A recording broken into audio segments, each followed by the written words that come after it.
Hello, my name is Monica Trudy, and this is my final for EDTC 631.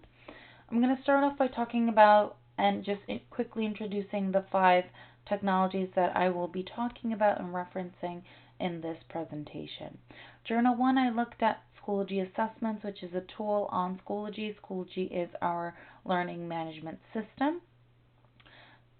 Journal 2 are online and real-time discussions, meaning that students go in and they can log in their responses to themselves, comment on peers' responses, etc. till a given deadline.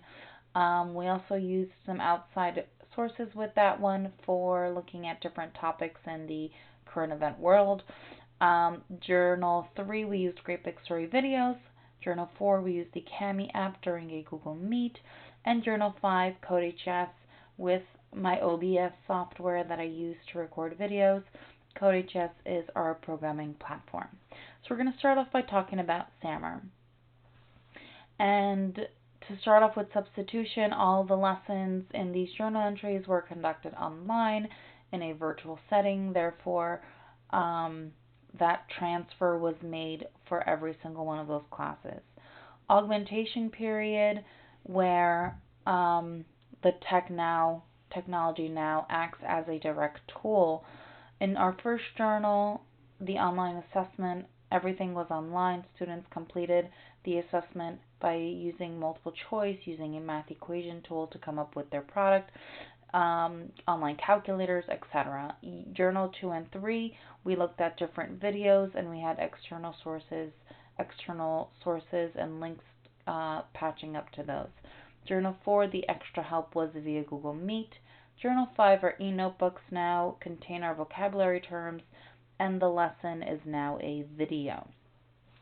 Now looking at the rest of SAMR modification, so just looking at journals 2 and 3, the students had to post a reflection in an online discussion, which shows redesign instead of face-to-face paper and feedback. Journal 4, teacher presents and edits a worksheet in Kami through Google Meet. Redefinition stage, students had to comment on peers' posts, and they also received live feedback with journals 2 and 3. Journal 4, student responds to teacher inquiry in Google Meet, and they disagree with each other's answers. Looking at TPAC, technological knowledge, both the students and the teacher used devices in all their lessons, whether it was different systems, etc. Systems used Schoology, Google Meet, CodeHS, sites that are used, Google Doc, the Kami app, Great Big Story website, websites that hosted current events. Software design tools, calculators, whether it was embedded in their devices or calculators they have at home, OBS software on the teacher's standpoint, and the document camera software to record the videos as well. Pedagogical knowledge, we're just going to focus on journals 2 and 3, so the Schoology live class discussions. Primetime 1, which is mainly teacher-centered, where teacher explains the assignment. Downtime, student-centered, is where students read the articles or watch the video, get some insight on the topic.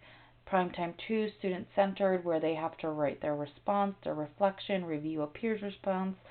And then Primetime 1 and 2 are all visualizing and modeling.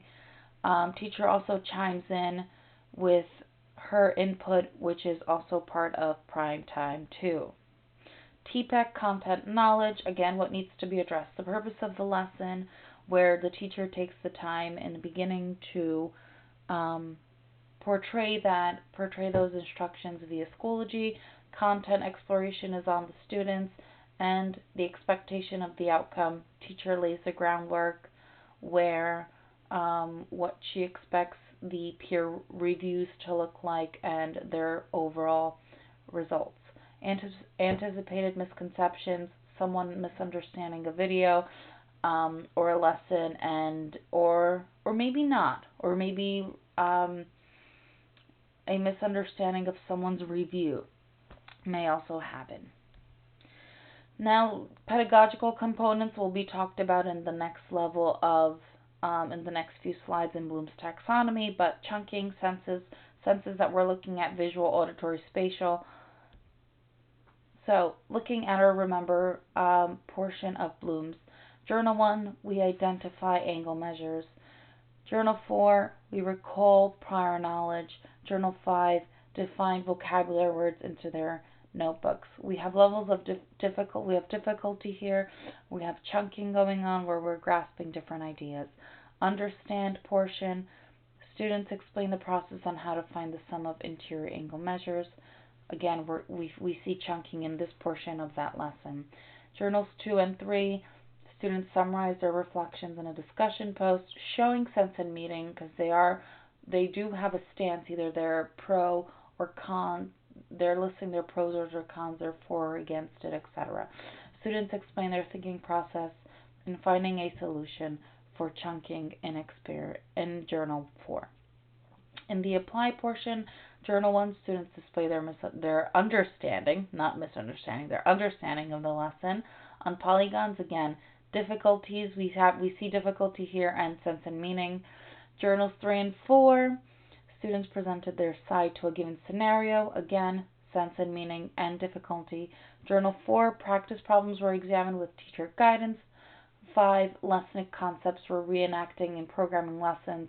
And you'll see that happens throughout, because even till right now, they're still reenacting those programming exercises because it's an ongoing idea. Same with those practice problems in Journal 4. So sense and meaning and complexity.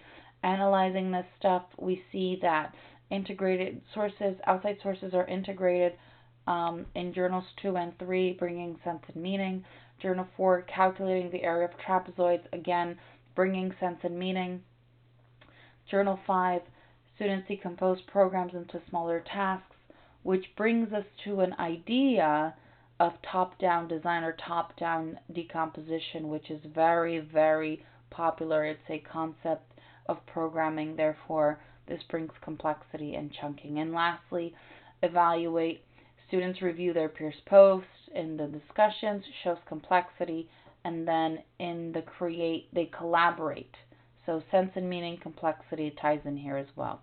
Journal 5, students reflect on the lesson concepts, programs in their journal, and then they compose future programs with lesson concepts, even till today, like I said before, again, showing sense and meaning and the complexity of that. Brainy bits are cerebral lobe, frontal lobe, critical thinking and problem solving, during assessments, during reflection and reviews, during teacher inquiry, when they're completing their programs. We see all of these problem solving techniques being used throughout all of those journals. Spatial sensory, same deal. They're seeing things. They're seeing figures, geometric figures, watching videos. The trapezoids are different shapes, program inputs, outputs, errors, bugs they received. All of this stuff are things that they see with the cerebral lobes. Occipital lobe, so Journal 1, where in the assessment we see that they are observing and understanding those shapes. They're observing the videos in Journals 2 and 3, and then in Journals 4 and 5, they're observing teacher instruction, whether it's in the videos, the teacher posts, or her notes, etc. Temporal lobe, so non-verbal information, so colors, shapes that they see, right? In the assessment, they see colored shapes. In the videos, they see images, and in the extra credit, they see the difference between base and height by the colors that the teacher uses. In Journal 5, they use different colors that are produced by the compiler as they're typing their methods, their bugs. They see all these different colors happening. Hippocampus, real world examples.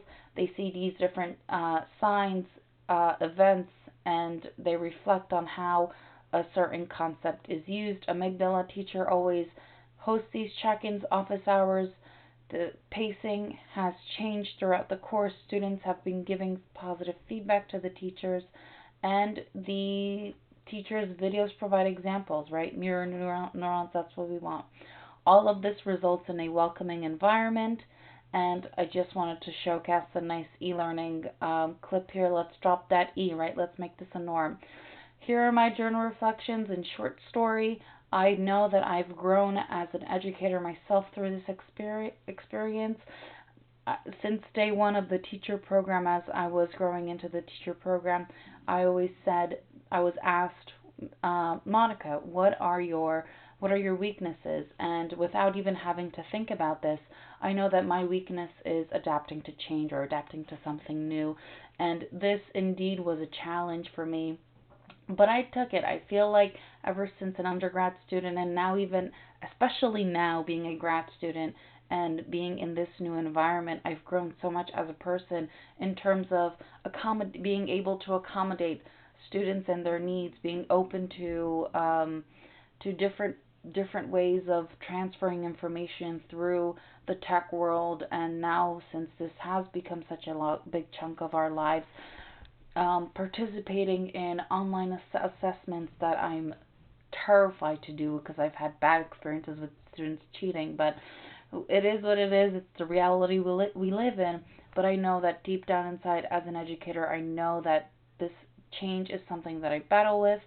But I feel like through this process, I've grown as a person, as a student, as an educator, and I know that my students have grown as well in many different ways outlined in that previous slide. And here are some resources. Thank you so much for watching. If you have any questions, please reach out to me with this information. Thank you.